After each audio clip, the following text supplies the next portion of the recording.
that Jacob Zuma himself will be guilty of corruption. Or the Gupta brothers are below playing corrupt things. That's not the issue. The issue is that there has been a long-drawn battle inside South Africa with the supporters out to weaken the ANC.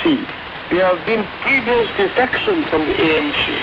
None of them are prospered except one, which is Malema's economic freedom fighters.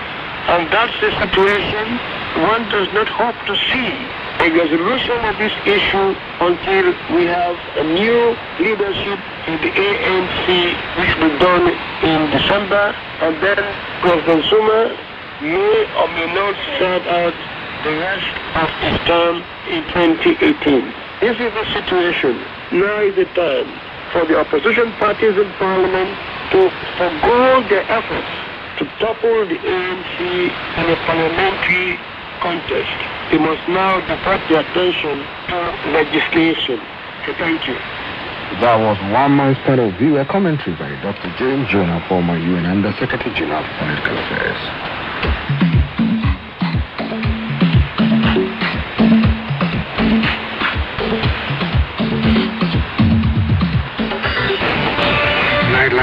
Africa comes to you from the English service of the Voice of America. Hope you enjoyed the program tonight. As you know by now, we're on Saturdays and Sundays at 16 and 18 hours UTC.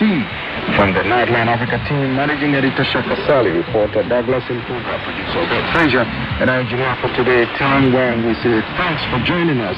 I remember, as the elders say, he who led me in the night will be found by me at daybreak. I'm your host, Peter Clotter in Washington, Africa.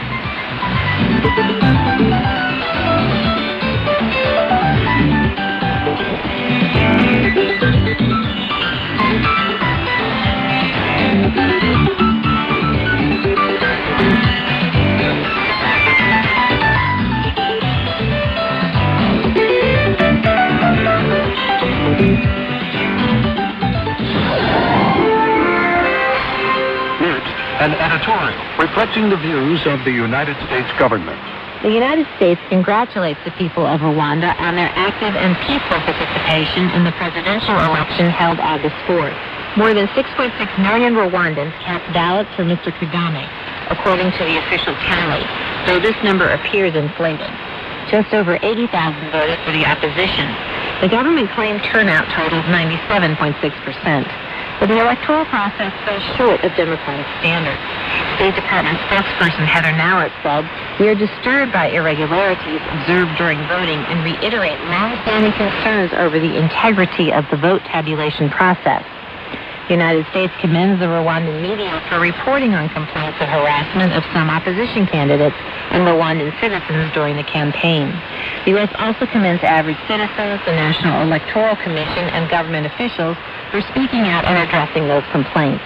Spokesperson Nauert added, "We applaud the televised presidential debate while noting that voters' understanding would have benefited from broader participation of the candidates themselves." The U.S. remains concerned by the lack of transparency in determining the eligibility of prospective candidates. It is hoped the new electoral law to be debated in the next session of Parliament will clarify that process well before the 2018 parliamentary elections. Rwandan President Kagame has left the country of 12 million people since his rebels helped to end the 1994 genocide, in which more than 800,000 Tutsis and moderate Hutus were massacred by Hutu extremists. Under President Kagame, Rwanda has made great economic strides, but his critics say this has come at the expense of civil liberties and media freedom. Human rights groups report that his government has used state powers to silence the opposition through systematic repression. A constitutional amendment in 2015 allows Mr. Kagame to stay in power until 2034 if he pursues it. The United States expressed disappointment with the change to the Constitution and Kagame's decision to seek a third term. The United States encourages the government of Rwanda to foster an environment where civil society and all political parties can participate in elections without intimidation, and elections truly reflect the will of the people. The United States stands by the people of Rwanda in their efforts to build strong, democratic, and inclusive institutions in order to ensure long-term stability and a democratic, prosperous future for all. That was an editorial reflecting the views of the United States government.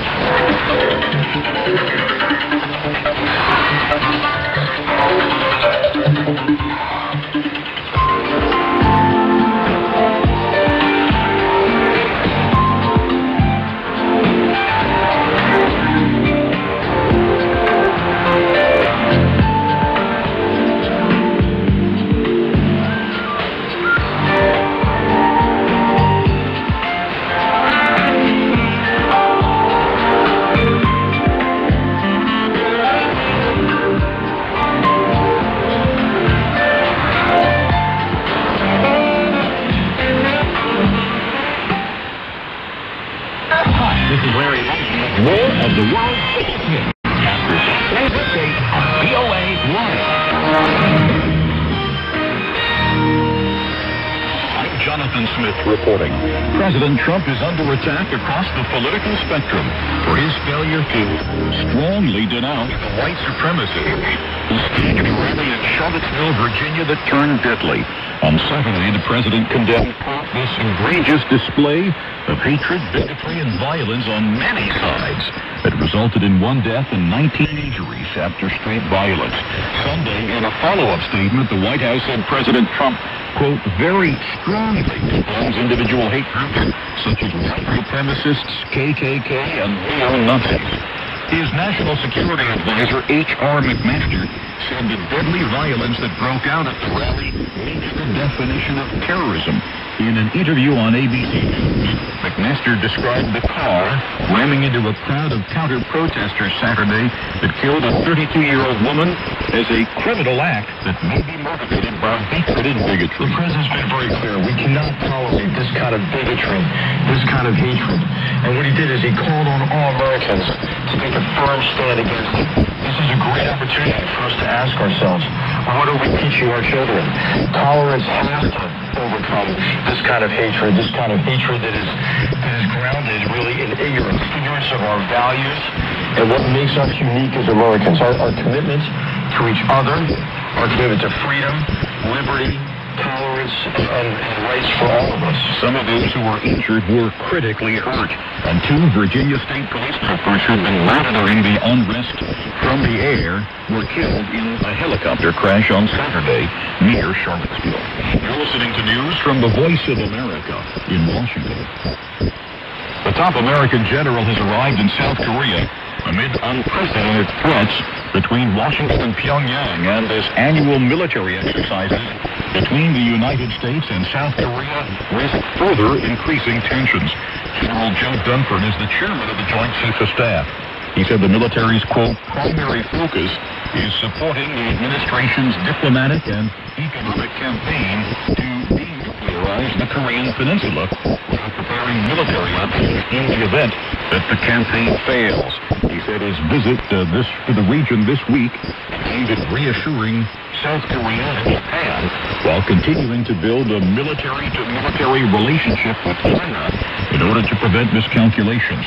Dunford said we're all looking to get out of this situation without a war. There was a gathering of supporters and leaders of Kenya's opposition party Sunday in Nairobi's huge Kibera slum. The opposition claims the newly re-elected ruling party intends to steal their victory. From Nairobi, VOA's Jill Craig reports. Near a railway track in Nairobi's Kibera slum, at least 1,000 supporters gathered Sunday afternoon to hear remarks from Kenya's opposition leader, Raila Odinga, who recently lost the hotly contested presidential race to incumbent Uhuru Kenyatta. But Odinga and his NASA coalition members say that the election was stolen from them and reiterated that position to the enthusiastic crowd.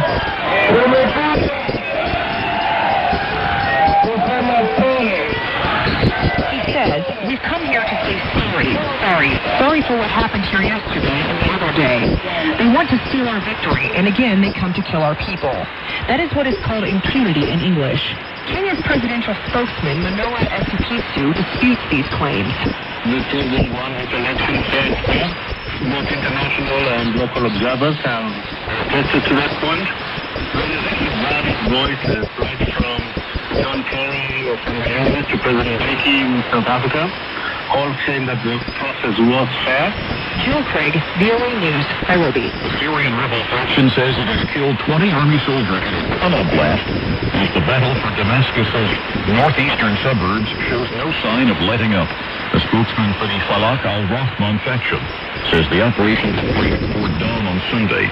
The Britain-based Syrian Observatory for Human Rights monitoring group says 16 soldiers are reported missing because of the blast. A Russian-mediated ceasefire late last month has failed to quell the fighting between the government and rebels on the northeastern edges of Damascus. There's more on these and other late-breaking and developing stories from around the world, around the clock at voanews.com. I'm Jonathan Smith reporting live from Washington. That's the latest world news from VOA. VOA. It's today's exclusive hit, all wrapped in one station.